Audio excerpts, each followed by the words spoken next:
Hey, welcome to Creators Crumbs. We're at Tennessee right now doing some work with Grindstone Ministries, helping people with the big ice storm. Spending some time here with my friend from Buckets and Bibles, so I figured I would take the time to ask him a few questions. Since we are of like faith and like minded people, I just wanted to take time to interview him and get some input on maybe what are good creative verses to talk to maybe potential or new believers. So, Send it, bro. What you got? from Buckets and Bibles, what you need to look up his page because it's a wild place to learn a lot of stuff. You can nerd out with the word out. Yep. He's live on Friday nights. I don't know what other days you're live on specifically. Random, but Friday nights, Right. for sure. So, what's your go-to when you come up to somebody who's maybe considering or asking questions about your faith? I think for me, like most of the time, it's somebody that's been in or around some kind of modern day Christian church, and maybe has church hurt or heard some stuff that wasn't really biblical and was kind of turned off by it because there's a lot of hypocritical stuff that goes on in it, unfortunately. And not all Christians, like, we're Christians, but just not in the modern day form. And so the main difference is that we recognize the biblical definition of sin, which is imperative, right? Because if Jesus had to die for us to atone for those sins, it's pretty important that we don't continue in them. And I think that one of my immediates in witnessing to somebody is I kind of feel them out to see where they're at in their walk. Do they believe, or most of them are usually at least Christian believers. They believe in Jesus or they believe in the God of the Bible, maybe, right? And for me, the simplicity of it, if you just dumb it all down, the only real difference between our belief and modern day Christianity is we recognize who we are as a people in the Bible and what we're grafted into, right? So we recognize that. Yep. And then we recognize that sin from the beginning of man's creation to today has not changed. It's the same thing. If he says, don't do this or do this, those are his commands, his laws, his rulings, and that we should abide and be obedient to that. And so a lot of Christianity's view on the Old Testament is that was for the Jews. But that's not what the Renewed Covenant says. And maybe I should say, there's a lot of people that don't necessarily know where we're coming from on this, because I know on my channel I haven't done a lot of pointing directly at things of Scripture as much as I've done inquisitive questions for people to look at on their own, arouse their curiosity, and right, just to stimulate the curiosity, to ask questions, and to rethink who the Messiah was. And so we believe in the whole Bible. We're not New Testament only at all. We believe that there's context for all of it. Yep. And I know when I've heard you witness to other, which I've heard a bunch of times, because we've worked together a lot on these deployments. Yep. I know you one of your go-tos, 1 John 3:4, which defines what sin is. Yep. And that's in the New Testament. And then Matthew 5:17, which is also in the New Testament, but it supports the fact that the Old Testament is still valid. Yeah, so usually you got to build a case before you come directly to that. Most of the time, if you can get somebody on board with at least the 10 Commandments, which a lot of Christianity and so here's the thing, is I'm not here to beat Christianity up because we're part of the same belief system. Right. We're not trying to earn our way into salvation by keeping the commands or by keeping the law. Like, you can't. It doesn't work that way. The same way that I came into my belief in Jesus is through faith and grace. That's how you get in, right? But once your salvation's established and you believe, then comes sanctification.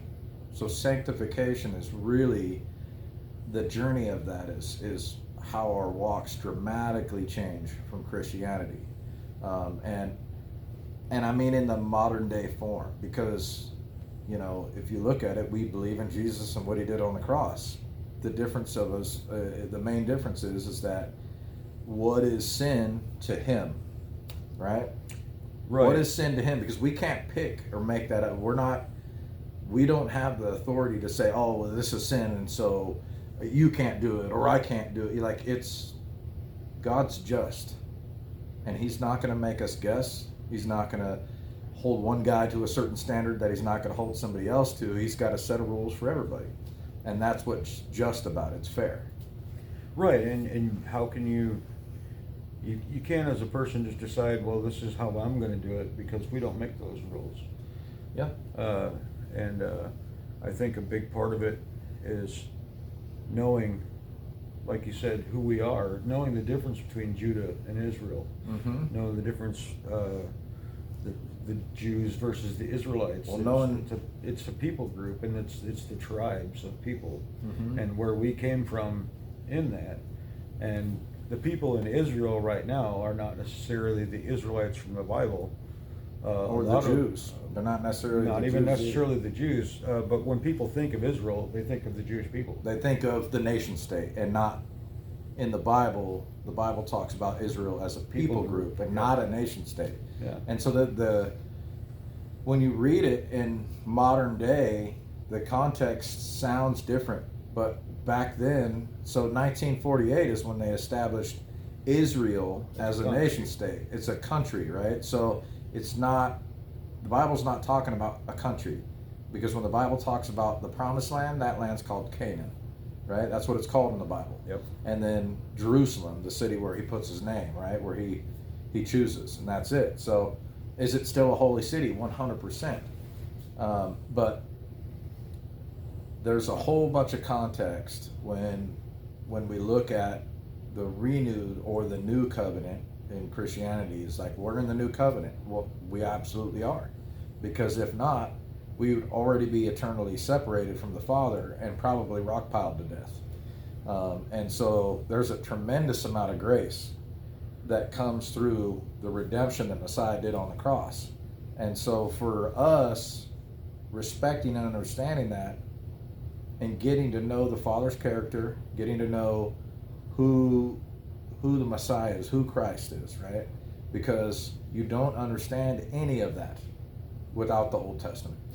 Right, and the other thing that I find interesting is the fact that, everybody is talking about the renewed covenant.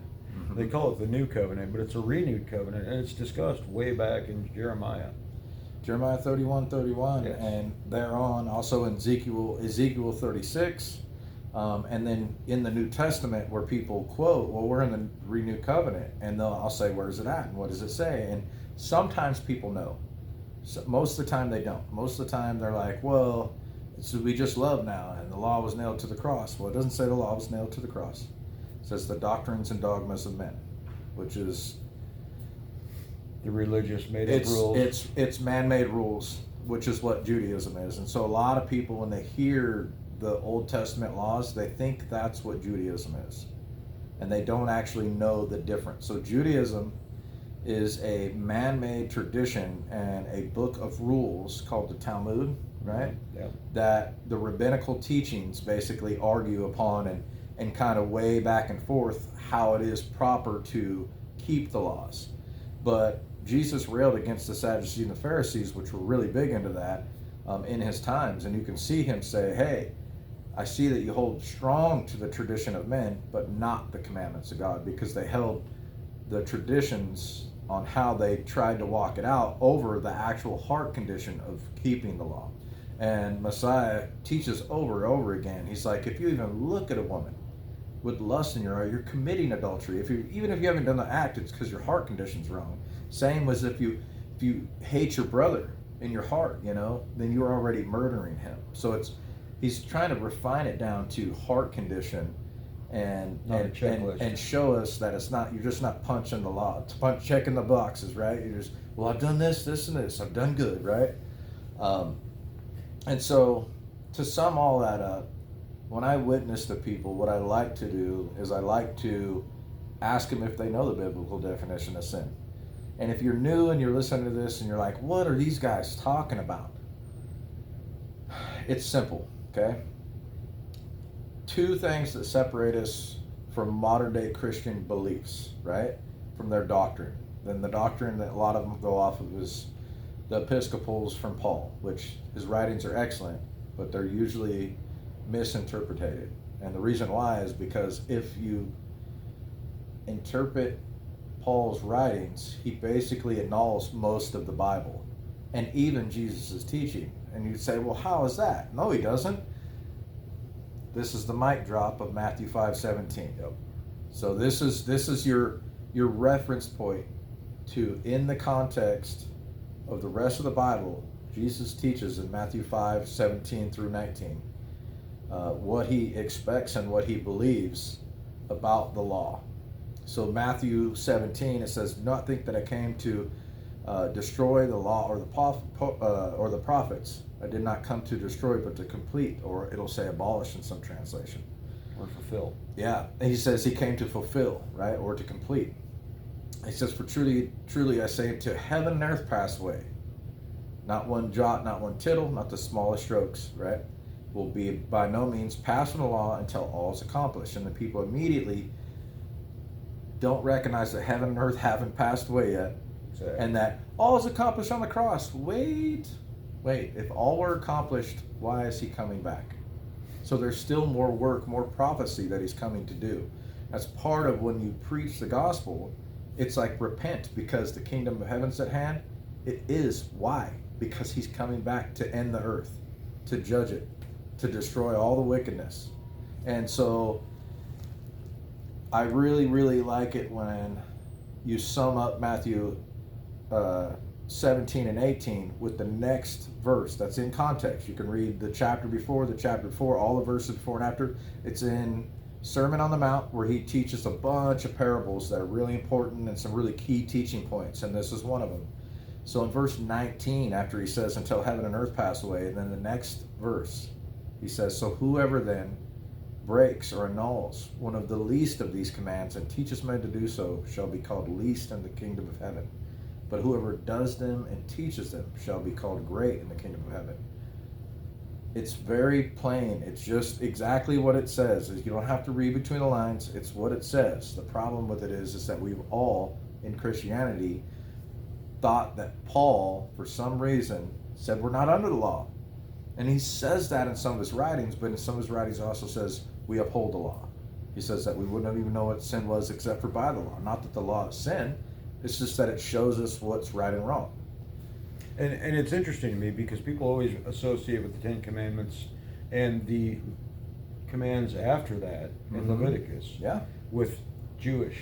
Yeah. And the funny thing is when those commandments were given, all that whole book of Leviticus, when it was distributed, was with the 12 tribes of Israel. Judah was one of those tribes, but they weren't the only one of those tribes. That's right. It goes to everyone that is in the fold. And the New Testament talks about Messiah has come not but for the lost sheep of the house of Israel. Yeah, it's what he came for. He came for the lost sheep of the house of Israel. That's right. So when you look at the renewed covenant, and you're going to see it in the New Testament if you can find it, it's going to be in Hebrews 8:8.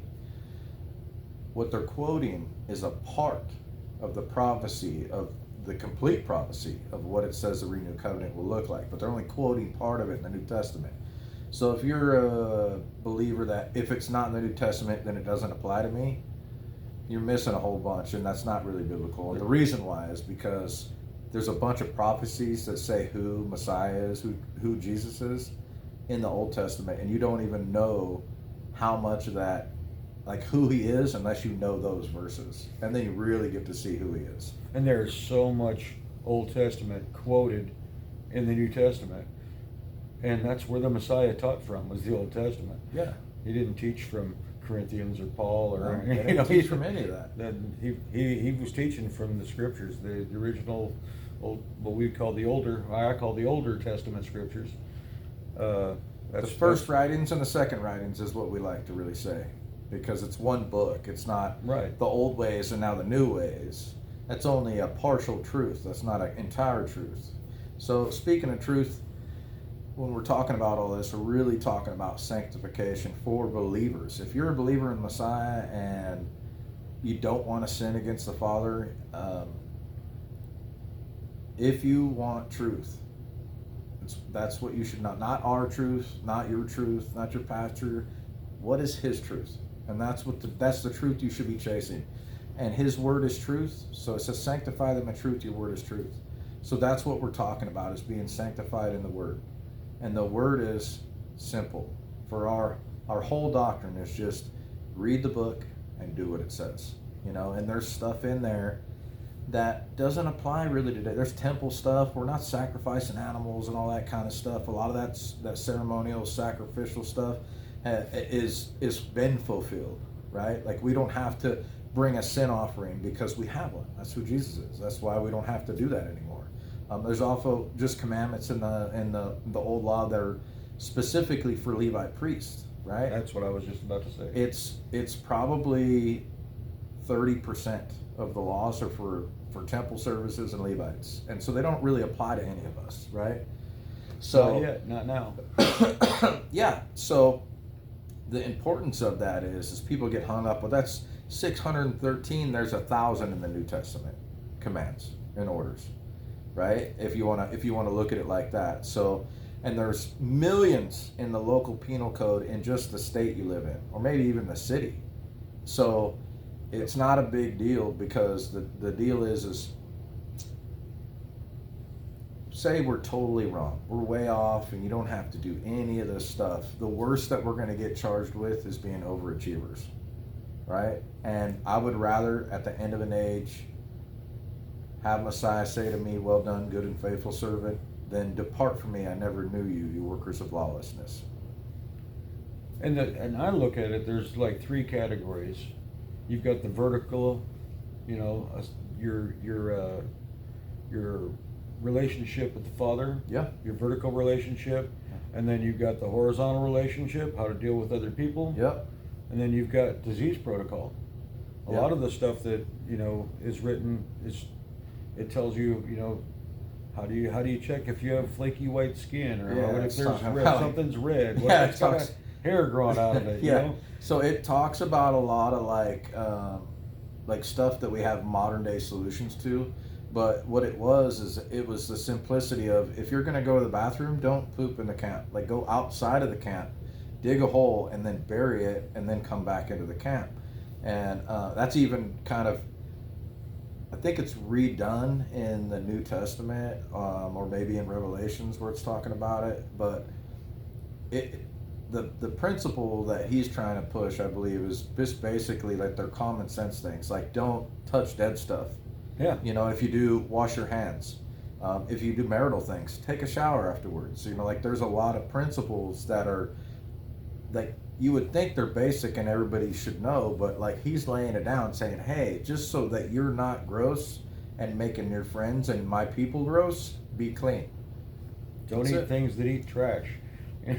So when you get into the biblical diet, like, all of them are for a reason. So, and that's part of our belief too. It's a big part of our walk, is like, we eat a biblical diet. And no, not kosher, because kosher is it's partially kosher, but not really. It's a little more simple than that. So the main thing for us is, if the world's pretty much against the Father and his will, right? Like, they're not one. Like, in like, friendship with the world is enmity with the Creator. That's what the word says, right? So the world holds these delicacies, right? Like, we got shrimp and lobster and crab and catfish and bacon and all these things that are actually in the biblical diet that it says not to eat. It just says not to eat them.